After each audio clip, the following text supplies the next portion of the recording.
એક મહત્વપૂર્ણ સમાચાર સામે આવી રહ્યા છે। સ્થાનિક સ્વરાજ્યની ચૂંટણી બાદ ભરૂચ જિલ્લામાં કોંગ્રેસને મોટો ઝટકો મળ્યો છે। મહેશ વસાવાએ ગંભીર આક્ષેપ કરી કોંગ્રેસમાંથી રાજીનામું આપી દીધું છે।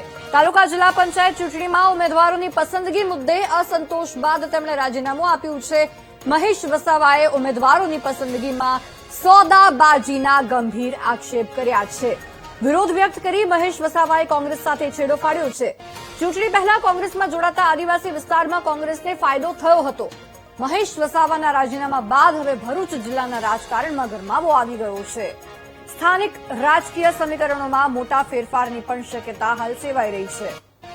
સંવાદદાતા ગૌરવ આપણી સાથે ફોન લાઈન પર જોડાયા છે। ગૌરવ, હવે મહેશ વસાવાએ કોંગ્રેસમાંથી રાજીનામું આપી દીધું છે। કોંગ્રેસને કેટલું નુકસાન થવાની શક્યતા છે, જણાવશો?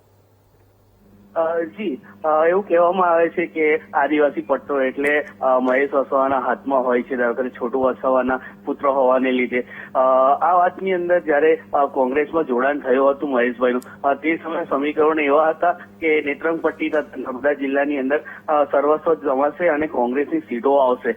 જયારે મહેશભાઈ દ્વારા સીટો ચૂઝ કરવામાં આવી હતી તે સમયે કોંગ્રેસ દ્વારા એ લોકોને મેન્ડેટ ફાળવણી ના આપવાને લીધે કંઈક ને કંઈક વાતે ગૂંચવણ ઉભી થઈ હતી।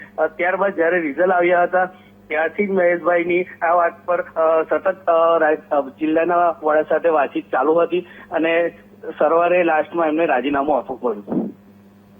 આભાર ગૌરવ સમગ્ર વિગતો બદલ।